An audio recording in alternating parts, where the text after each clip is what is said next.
Hello प्यारे बच्चों, कैसे हो आप। इसके पहले लेक्चर में कल हम लोग देखे थे कि सॉल्यूशन क्या होता है, सॉल्यूशन कितने टाइप का होता है, टाइप्स ऑफ सॉल्यूशन हम देख लिए थे। आज हम देखते हैं कंसंट्रेशन ऑफ सॉल्यूशन। सॉल्यूशन के कंसंट्रेशन को हम कैसे रिप्रेजेंट करेंगे, यानी composition of solution. Composition of solution, solution का कंपोजिशन को डिफाइन करने के लिए कुछ एक टर्म इस्तेमाल किया जाता है जिसे कंसंट्रेशन कहते हैं। यानी सॉल्यूशन का कंपोजिशन क्या है उसको हम जिस टर्म से डिफाइन करते हैं वो कंसंट्रेशन कहलाता है। तो इसको हम दो तरीके से डिफाइन कर सकते हैं। पहले हम दो तरीके से करते थे, इसको एक्सप्रेस कर सकते थे।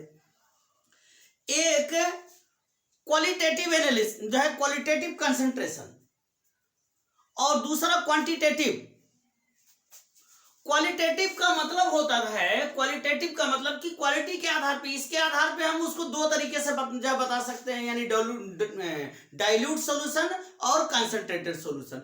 डाइल्यूट सॉल्यूशन हम उसे कहते हैं, डाइल्यूटेड सॉल्यूशन उसे कहते हैं कि ऐसा सॉल्यूशन कि जिसमें सोल्यूट की बहुत फ्यू मात्रा डिसोल्व हो, और दूसरा कंसंट्रेटेड सॉल्यूशन जिसमें सोल्यूट की कुछ मात्रा अधिक मात्रा डिसोल्व होती है। अब कितनी मात्रा डिसोल्व है, कितनी मात्रा सोल्यूट की डिसोल्व है, इसको हम कितनी मात्रा में सोल्यूट डिसोल्व है इसको हम डिफाइन करने के लिए जो टर्म इस्तेमाल करते हैं उसे हम क्वांटिटेटिव कंपोजिशन टर्म कहते हैं। अब क्वांटिटेटिव में पहला जो हुआ, पहले तमाम टर्म से हम सॉल्यूशन के कंसंट्रेशन को डिफाइन करते हैं, उसमें से पहला टर्म जो इस्तेमाल करते हैं वो मास परसेंटेज, मास परसेंटेज। अब मास परसेंटेज में हम कैसे इसको डिफाइन करेंगे। मास परसेंटेज में, मास परसेंटेज को जनरली हम लिखते हैं W/W, W/W इस तरह से रिप्रेजेंट करते हैं। यानी किसी भी सॉल्यूशन में सोल्यूट की कितनी मात्रा है, कितनी मात्रा उस सॉल्यूशन में डिसॉल्व है, कितने ग्राम, यानी कितने ग्राम सोल्यूट कितने ग्राम सॉल्यूशन में डिसॉल्व है, ठीक, उसको रिप्रेजेंट करने के लिए मास के रूप में हम रिप्रेजेंट करते हैं। और जब परसेंटेज करते हैं तो उसको 100 से हम उसको मल्टीप्लाई करते हैं। यानी इसमें आप सीधे कहोगे मास ऑफ सोल्यूट, कहो solute upon mass of solution. अगर इसको परसेंटेज में जब आपको रिप्रेजेंट करना है तो इंटू 100 कर देंगे, 100। तो इसको डिफाइन करने के लिए W/W इस्तेमाल करते हैं। जनरल सेंस में इसको हम जनरली इसको इस्तेमाल करते हैं। तो दूसरा हमारा टर्म है वॉल्यूम परसेंटेज। वॉल्यूम परसेंटेज को हम लिखते कैसे हैं, V/V, इस तरह से रिप्रेजेंट करते हैं। सेम उसी तरह से हो जाएगा volume of solute upon volume of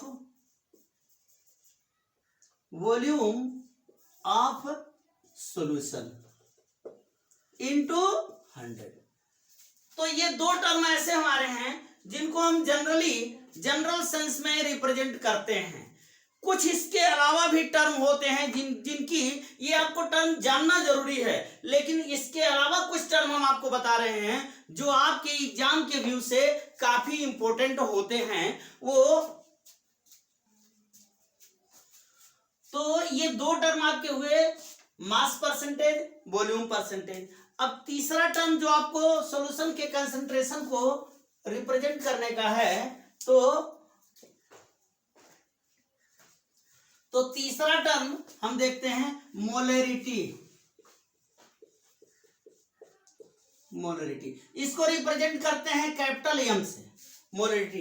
यह सॉल्यूशन के कंसंट्रेशन का काफी इंपॉर्टेंट टर्म है, हर जगह इसकी जरूरत पड़ती है। तो मोलरिटी को आप बहुत कायदे से देखिएगा, सुनिएगा, इसको ध्यान से सुनिएगा। नहीं समझ में आएगा फिर एक बार जो है आप रिपीट करके देख लीजिएगा, लेकिन घबराइएगा नहीं। मोलरिटी को हम स्मॉल m से रिप्रेजेंट, सबसे पहले हम ये देखते हैं कि मोलरिटी है क्या चीज।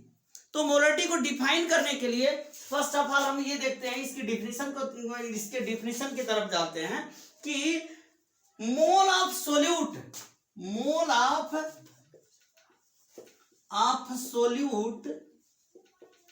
Dissolve in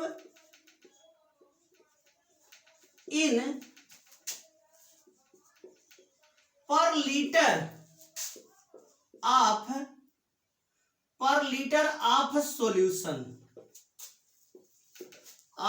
solution is known as molarity.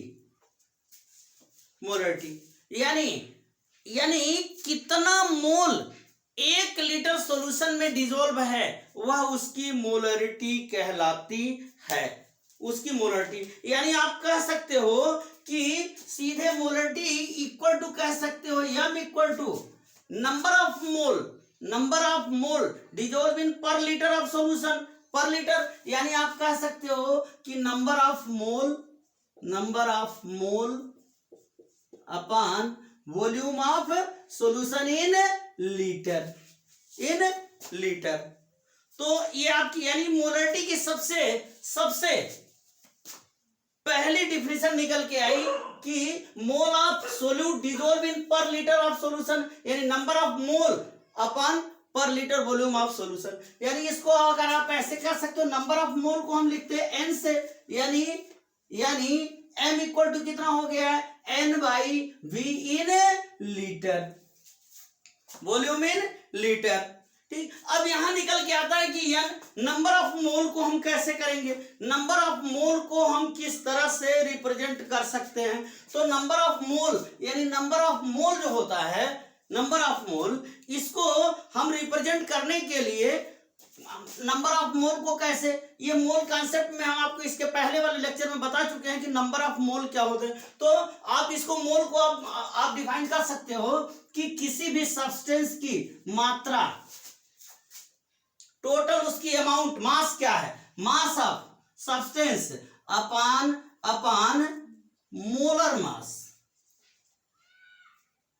Molar mass of that compound. उस कंपाउंड का मोलर मास क्या हुआ, उस कंपाउंड का मोलर मास क्या हुआ।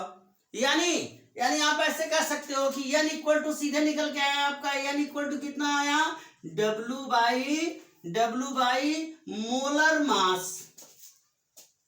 मास। इसको आप मोलरिटी कहते हो। इस कंडीशन में यानी आप यहां इस आधार पे अगर इस वैल्यू को यहां पुट करो तो आप कह सकते हो कि molarity equal to weight of, इस वैल्यू को यहां लाओ, weight upon molar mass into per litre volume of solution. इस तरह से आप कह सकते हो, ये मोलरिटी की डिफिनेशन, मोलरिटी का आपको निकल के आ गया। तो इस तरह से मोलरिटी को आप रिप्रेजेंट कर सकते हो। यहां से इतना ही नहीं, अगर आप चाहो तो W की वैल्यू भी आप इससे कैलकुलेट कर सकते हो, कोई भी चीज निकाल सकते हो, इससे आसानी से निकाल सकते हो। हाँ, इतना ही नहीं, अगर एक चीज आप ध्यान दीजिएगा कि ऐसा हो सकता है कि यह लीटर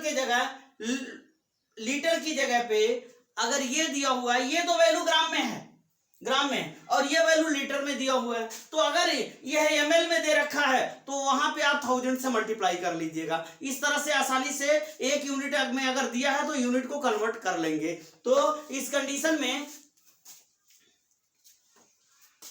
हाँ, तो इस आधार पे आप W की भी वैल्यू निकाल सकते हो। सीधे कह सकते हो कि W इक्वल टू क्या हो सकता है, molarity into molar mass into volume of solution in litre. ये आपका निकल के आ गया W। इससे W की वैल्यू भी आप निकाल सकते हो। ठीक, और हाँ, एक चीज हो सकता है कि अगर ये ml में दे रखा है तो यहां सीधे मोलरिटी इक्वल टू कितना हो जाएगा, W upon molar mass into volume इन ml अगर दे रखा है तो इसको आप 1000 से मल्टीप्लाई कर दीजिए। तो इस कंडीशन में आपकी मोलरिटी का एक नया फार्मूला निकल के आया। तो इस तरह से मोलरिटी को आप डिफाइन कर सकते हो। तो इससे इस तरह से आप मोलरिटी को आप डिफाइन कर सकते हो, मोलरिटी निकाल सकते हो, वेट ऑफ सोल्यूट निकाल सकते हो। हाँ, इससे रिलेटेड एक और चीज है वो जिसपे कभी कभी क्वेश्चन पूछ दिए जाते हैं, स्ट्रेंथ। स्ट्रेंथ क्या है? स्ट्रेंथ को आप एस से लिखते हो, एस स्ट्रेंथ। स्ट्रेंथ क्या होती है? स्ट्रेंथ को अगर आप डिफाइन करो तो सीधे कह सकते हो कि मास of solute in per litre of solution. Mass of, define कर दो, mass of solute in per litre volume of solution is known as strength. Strength यानी आप सीधे कह सकते हो स्ट्रेंथ को कैसे लिख सकते हो? स्ट्रेंथ यानी एस इक्वल टू कितना हो जाएगा? मास ऑफ सोल्यूट, यानी सोल्यूट के मास को अगर आप W लिखो यानी W इन ग्राम ये, और अपन पर लीटर वॉल्यूम ऑफ सॉल्यूशन यानी V इन लीटर, ये आपका निकल के आ गया स्ट्रेंथ। तो यही इससे लगा हुआ स्ट्रेंथ आप निकाल सकते हो। हाँ, एक चीज अगर आप देख सकते हो, एक चीज आप देखोगे तो आपको एक चीज निकल के आएगा। क्या निकल के आएगा? कि ये वैल्यू आपने मोलरिटी में देखा था, ये चीज किसको रिप्रेजेंट कर रही है? हम मोलरिटी में एक चीज देख लीजिए, मोलरिटी में आपको ये फार्मूला मिला था। क्या फार्मूला मिला था? फार्मूला मिला था आपको, मोलरिटी इक्वल टू होता है W by molar mass into per litre volume of solution, per litre volume of solution, ये लीटर में। अब आप देखो तो ये इतना पोर्शन V बाई एल, ये इतनी वैल्यू किसके बराबर आ रही है? यस के बराबर आ रही है, यस के। यानी आप सीधे यहां कह सकते हो कि यस इक्वल टू कितना हो गया? S equal to molarity into molar mass. ये आपका सबसे सिंपल रेशियो मिल गया स्ट्रेंथ निकालने का। तो इस तरह से आप स्ट्रेंथ भी बता सकते हो। तो मोलरिटी आपने देखा, कंसंट्रेशन को रिप्रेजेंट करने के 3 तरीके हमने देख लिया।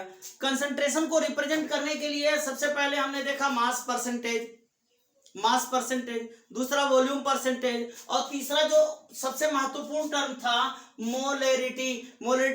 तो मोलरिटी को हम किस तरह से डिफाइन करेंगे, मोलरिटी किस फार्मूले में किस तरह से कन्वर्ट कर सकते हैं, इसको हमने देखा कि मोलरिटी क्या होता है? Mole of solute dissolve in per litre of solution is known as molarity, उसे मोलरिटी कहते हैं। यानी इस आधार पे m इक्वल टू कितना आया? नंबर ऑफ मोल अपॉन पर लीटर वॉल्यूम ऑफ सॉल्यूशन, यानी n by v in litre. अब n क्या है? नंबर ऑफ मोल आपको पता है कि weight of substance upon molar mass यानी n equal to W by MO कहलाता है मोलर मास। ठीक, तो n की वैल्यू आपने निकाल लिया। अब इस आधार पे ये वैल्यू अगर आपने पुट किया तो मोलरिटी इक्वल टू क्या निकल के आया? W by molar mass into volume of solution in litre. हाँ, एक चीज आपने देख लिया कि अगर मोलरिटी आपको इसमें सॉल्यूशन का वॉल्यूम जो है वो लीटर में नहीं ml में दे रखा है, तो आपने इस तरह से 1000 से मल्टीप्लाई करके इस फार्मूले के अकॉर्डिंग आप निकाल लेंगे। तो इसका आधार पे अगर आपको सोल्यूट की मात्रा पूछ दी गई है तो सोल्यूट की मात्रा W इक्वल टू M यानी molarity into molar mass into volume of solution in litre, आप इस तरह से रिप्रेजेंट कर सकते हैं। इसी से रिलेटेड एक चीज कभी कभी पूछ देता है स्ट्रेंथ। तो स्ट्रेंथ क्या होती है? किसी भी विलेन की स्ट्रेंथ यानी मास of solute in per litre of volume of solution, यानी 1 लीटर सॉल्यूशन में कितना ग्राम सोल्यूट का डिसॉल्व है, इस आधार पे स्ट्रेंथ आप निकाल सकते हो। यानी strength equal to W in gram upon volume of solution in litre, इस आधार पे आप स्ट्रेंथ निकाल सकते हो। ये आपको मोलरिटी और स्ट्रेंथ के बीच क्या रिलेशन है, इस तरह से आप इसको निकाल सकते हो। तो नेक्स्ट प्यारे बच्चों, अब अब सॉल्यूशन के कंसंट्रेशन को रिप्रेजेंट करने के और भी टर्म, कुछ महत्वपूर्ण टर्म है, नॉर्मलिटी, मोलैलिटी, मोल फ्रैक्शन। तो इसको हम नेक्स्ट अगली वीडियो में देखते हैं। तो तब तक के लिए पढ़ते रहिए, मस्त रहिए। Okay, that's